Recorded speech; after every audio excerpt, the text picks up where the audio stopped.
Good evening, South Holland. Clearly it is dark out. I'm kind of, for this episode of Lunch with the Librarian, I'm kind of piggybacking on the last episode that you may have seen with Lunch with the Librarian's husband. And I'm doing a meal prep dish, but a dish that's also really good for using up a lot of different odds and ends that might be in your fridge.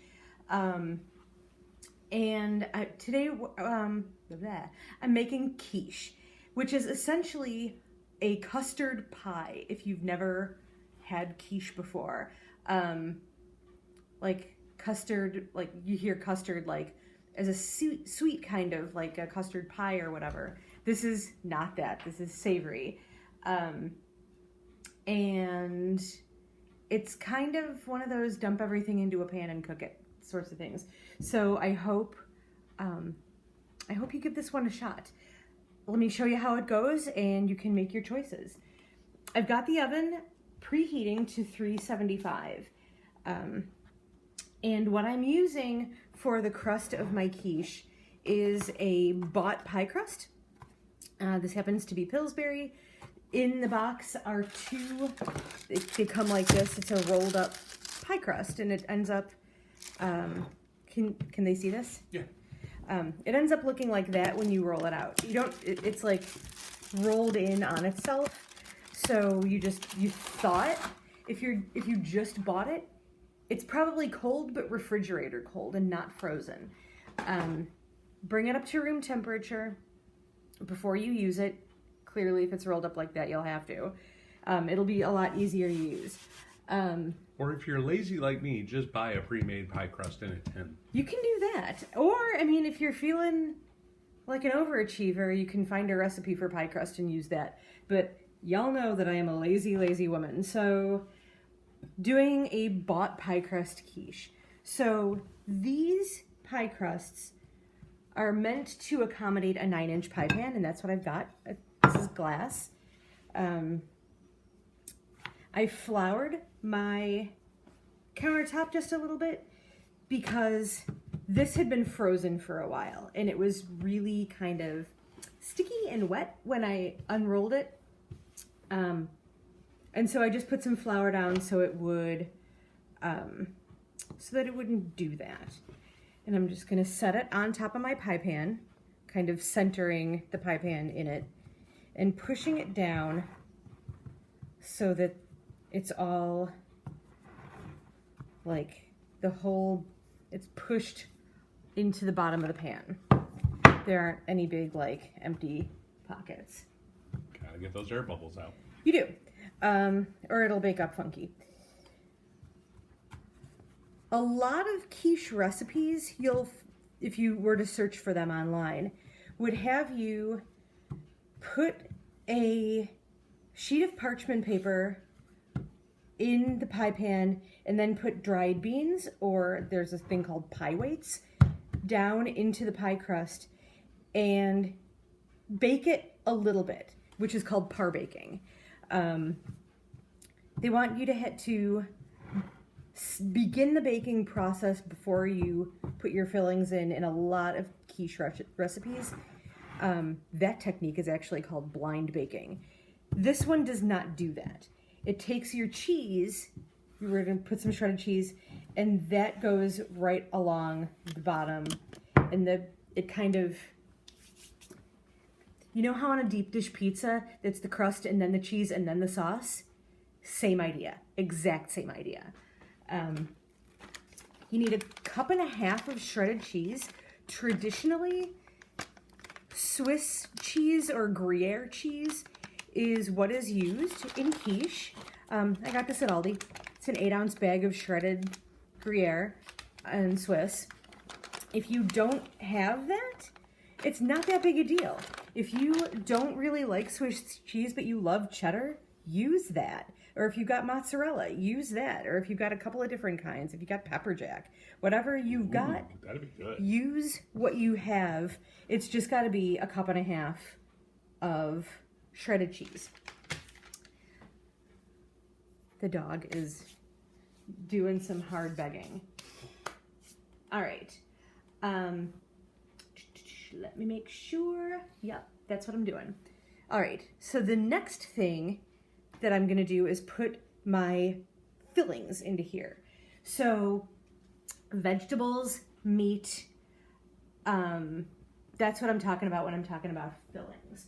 So we had in our house some mushrooms that were kind of looking a little bit on the funky side. Not bad, but like not super fresh looking either. So I sauteed them with olive oil and garlic. And I'm going to dump those in here. Thumbs up on the shrooms. You knew I was going to steal one. Yeah, I thought maybe you might, but I wasn't super sure. Kind of get it all spread out because like pizza toppings, you want like a little bit of everything in every bite. So there you go with that. If you like onions and you wanted to chop and saute an onion, that would work in here.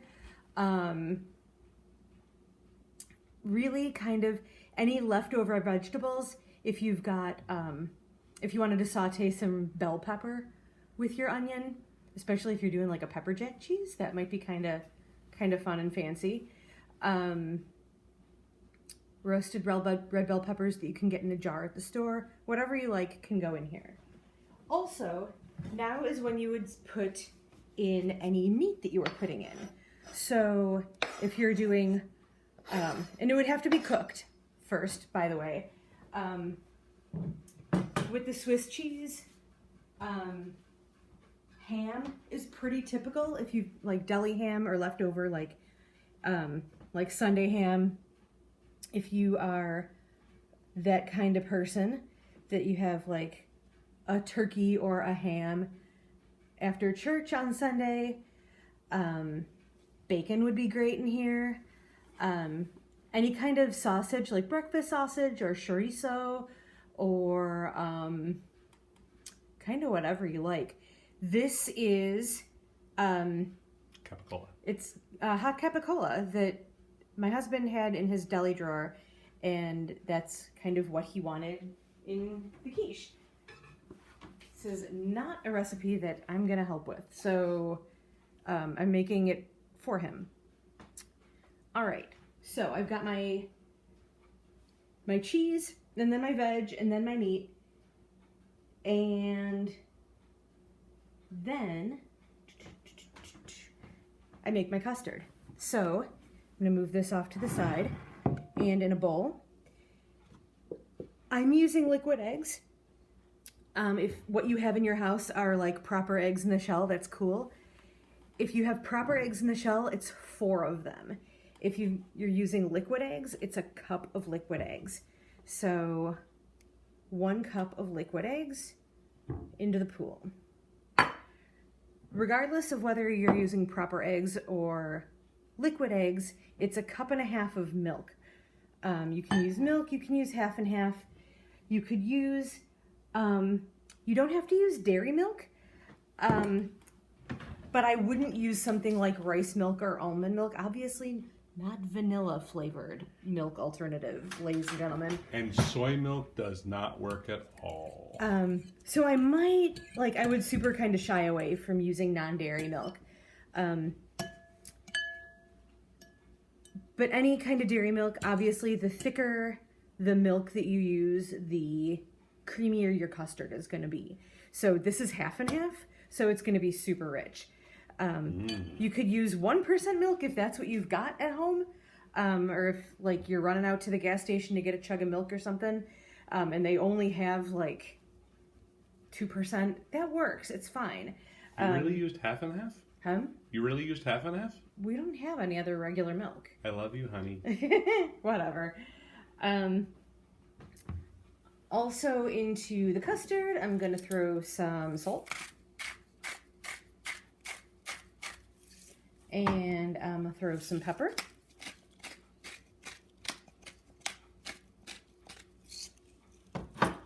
And I'm going to throw in a blob of Dijon mustard. Because that, especially with the Swiss cheese, is super traditional. If you're doing ham and Swiss, honestly, nutmeg is a super traditional seasoning in quiche. Don't ask me why. Nutmeg is something that's used a lot when you cook apples. When you bake with cinnamon, nutmeg shows up a lot. So I'm just stirring these together. If you're using regular eggs, make sure that you're using your fork or your whisk and you break up those yolks and you really kind of whip everything together to make it a whole, like a homogeneous slurry? Solution? I don't know. Clearly, your girl is not a chef, ladies and gentlemen. So, very carefully. Ooh, you know what would have been smart? And I'm going to do this before. Haha. I put this in the oven. Miss Jen is smart.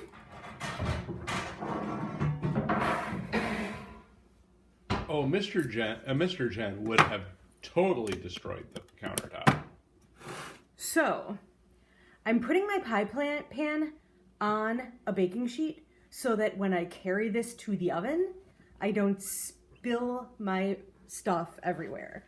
Because that is a thing your girl would do. Let me pour the custard into the pie plate. Right up to the top.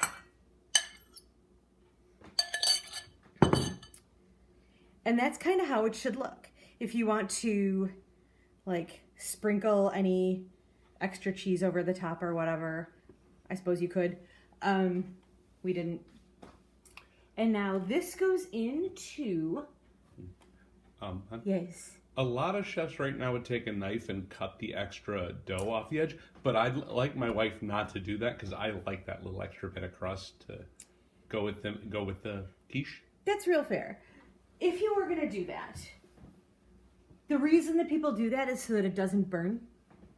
The way you would do that is just taking a sharp knife and cutting, like, you can see where the edge of the pie crust is, and just cutting it like that. You can cut some of it off. And cutting it off. For illustration purposes, I won't. Like so. So I'm going to take this over to the oven. I'm going to pop it in to a 375 degree oven for 40 to 45 minutes. I would definitely check it at 40. And I'll see you after that amount of time. Am I still... Yes, I came over to open the oven for you. Oh, you're a sweet pea. We've met. I know what a perilous time this is. Yeah, you, not coordinated, South Holland. Yeah. So this is super helpful. Sometimes cooking's about teamwork. All right. Alexa, set a timer for 40 minutes. See you then, South Holland. 40 minutes. We're rolling. All right, it has been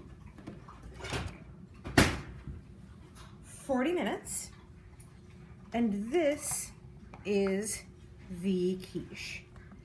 The crust is golden around the sides, and if you can get in real close, camera guy, the surface of the quiche is still kind of jiggly. It's not like super hard or anything. And that is important. You want to just a skosh bit underdone so that it doesn't dry out, because clearly we're not eating an entire quiche tonight for dinner. Aww. Sorry. We can cut this into as many slices as we want, depending on how many people we're feeding, or for how many days. If we're doing this for our breakfast meal prep for the week, and you want to cut it into 5 pieces because 5 days of the week, that is fantastic as well. So difficult to cut that way. Yeah, it really is. Even numbers are kind of the easiest way. So there you have it. the kind of the kitchen sink quiche where you don't have to blind bake the crust ahead of time. And this is a super hearty, like it'll get you through the entire morning until lunch kind of breakfast. Hey Joe, you've done this before. Mm-hmm. How would you heat leftovers of this? It's very easy to reheat. You throw it into the microwave for less time than you think. If you're sitting here with a quarter of a quiche, which is my usual serving. He's a big eater. Yeah. You'd think, well, maybe I should throw it in for a minute. Throw it in for 30, see if it's warm. Throw it in for 30 seconds, see if it's warm. You don't want to overcook it because the eggs will get rubbery in the microwave. And nobody wants rubbery eggs, whether that's scrambled eggs or in a quiche or whatever. So let me know what you put in yours and how it turned out, and I look forward to hearing how you do, South Helen. I suppose this is more brunch with the librarian today. So thanks for watching. Have a great week, and I'll see you in 7 days.